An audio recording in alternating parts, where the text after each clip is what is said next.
सबसे पहले तो thank you so much for watching फिल्मी चाणक्य। माय नेम इज चंदन गौतम और आज बात करने वाले हैं कि कैसे मुझे पहले काम मिला एज असिस्टेंट डीओपी, कैसे मुझे सेट पे जाने का मौका मिला और मैंने वहां पे क्या नई नई चीजें सीखी, क्या क्या चीजें सीखी जो आप भी सीख सकते हो और आपकी बहुत ज्यादा काम आएंगी।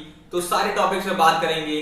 तो फिर without any further delay let's get started. तो सबसे पहले बात करते हैं ये काम मुझे मिला कैसे, कैसे मुझे अपना पहला काम मिला एज असिस्टेंट डीओपी। तो मैं घर पे ऐसी था, ऐसी मैं तैयार हो रखा था। मैंने वीडियो शूट करने के लिए, जैसे आपके सामने भी मैं वीडियो शूट कर रहा हूँ, वैसी वीडियो शूट करने के लिए तैयारी कर रहा था। जो मेरा फर्स्ट चैनल है द लास्ट वेंचर के लिए, उसके लिए तैयारी कर रहा था मैं।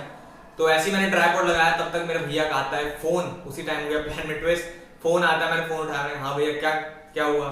तो भैया वही कह रहे कि अभी तू क्या कर रहा है? मैंने कहा कि अभी तो मैं वीडियो शूट करने के लिए तैयारी कर रहा हूँ।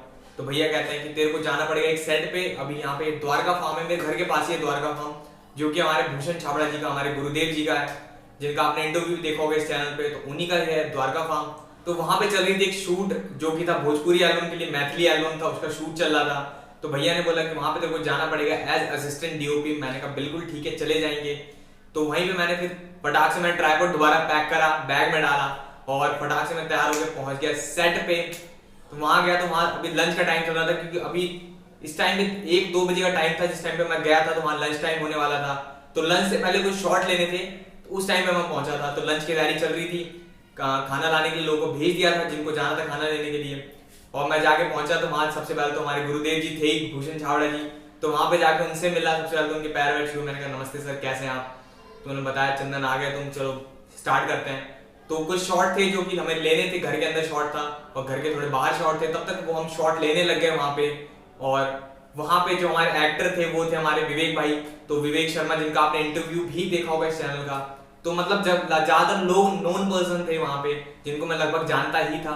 बस जो हमारे डायरेक्टर और प्रोड्यूसर थे उनको मैं नहीं जानता। डायरेक्टर प्रोड्यूसर एक ही जाने थे, उनको मैं नहीं जानता था, वही नए थे बस। बाकी सबसे मैं फैमिलियर लगभग था ही। और जो हमारे मेन डीओपी थे, जो कि थे हमारे जफर भाई। जफर भाई का भी आपने अगर इंटरव्यू देखा होगा हमारे चैनल पे, तो आपने देखा होगा, उनका भी हमने इंटरव्यू लिया था। तो हमारे जफर भाई थे हमारे जो मेन कैमरामैन थे, मेन जो डीओपी थे। तो उन्हीं का असिस्टेंट था मैं इस पूरे एल्बम में। तो ये एक मैथिली एल्बम था, मतलब मैथिली प्लस भोजपुरी एल्बम था। बहुत बढ़िया सॉन्ग था, इसके लिए हमें शूट कर रहे थे।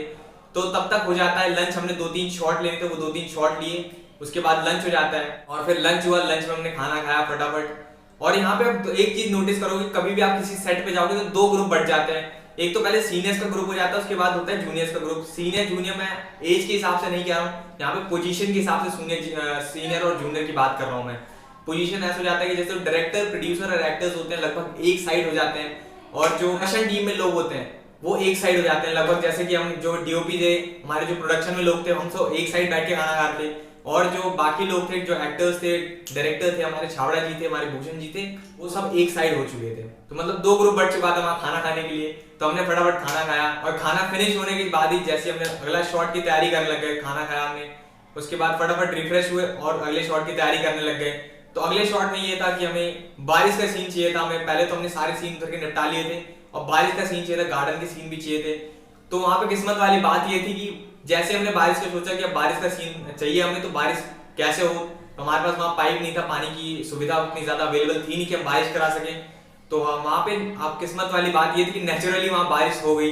तो वहां नेचुरली वहां बारिश हो गई, तो हमने वाले शॉट ले लिए, जितने बारिश के शॉट लेने थे हमने सारे शॉट ले लिए और बहुत अच्छी तरीके से शॉट निपट गया।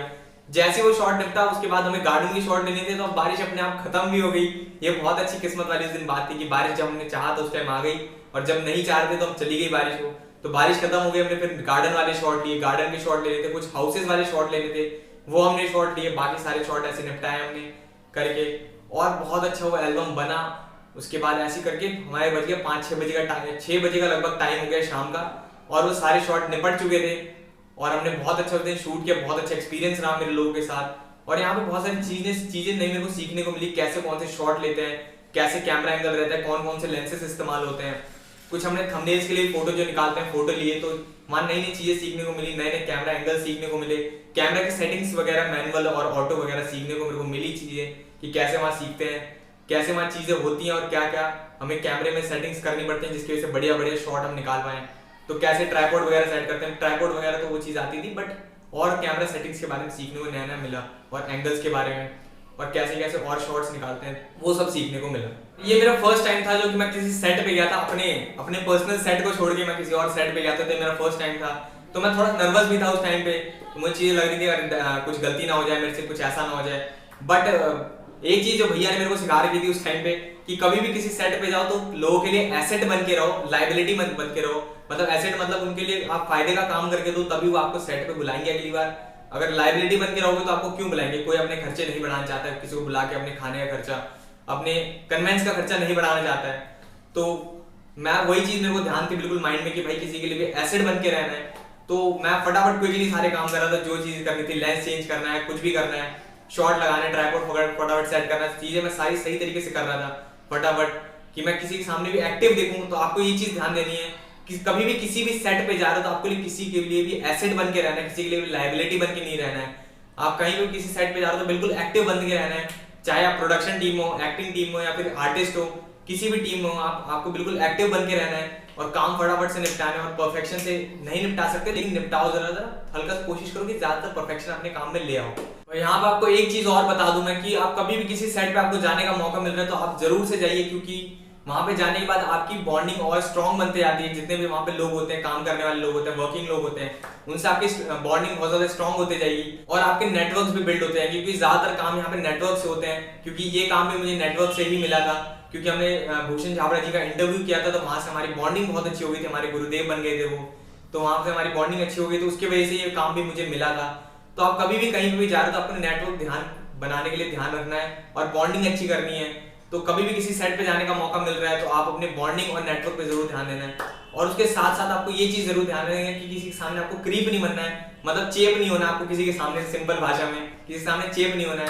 आपको नॉर्मली जैसे लोग बात करते हैं वैसे आराम से बॉन्डिंग बनानी है और लोगों के साथ फ्रेंडली रहना है और किसी के लिए भी एसेट बनना है, लायबिलिटी नहीं बनना है। तो आप ज्यादा फायदे में रहोगे और आपको और ज्यादा काम आएंगे। तो अब 5:30-6 बजे का टाइम हो चुका था और अब टाइम था पैकअप का, क्योंकि अब सारे शॉट निपट चुके थे, जितना भी शूट करना सारे सीन्स निपट चुके थे। तो अब पैकअप का टाइम हो चुका था, तो मैंने सबसे फिर हम हाथ मिलाया, हाथ मिला के सब एक दूसरे से हाथ मिलाए, बातें करी थोड़ी थोड़ी। उसके बाद सब घर निकलने का टाइम आ गया था, तो सबसे बातें करी, ग्रीट करा, एक दूसरे को हाथ मिलाया, गले मिले और फिर उसके बाद घर आ गए। तो मेरा एक बहुत ज्यादा माइंड ब्लोइंग एक्सपीरियंस था, क्योंकि पहली बार मुझे सेट पे जाने का मौका मिला था और एज असिस्टेंट डीओपी मेरे को काम करने का मौका मिला। मैंने बहुत सारी नई चीजें सीखी, कैमरा के बारे में सीखा, एंगल्स के बारे में सीखा, कैसे किसके साथ बात करनी होती है, कैसे क्या चीजें रहती है सेट पे और क्या क्या होता है सेट पे, वो सारी चीजें मेरे को सीखने को मिली। और मेरे लिए तो बहुत ज्यादा वाव मोमेंट था, क्योंकि सबसे पहली बार मुझे सेट पे जाने का मौका मिला था। तो ये था मेरा पूरा एक्सपीरियंस, कैसे मुझे मिला मेरा पहला काम एज असिस्टेंट डीओपी।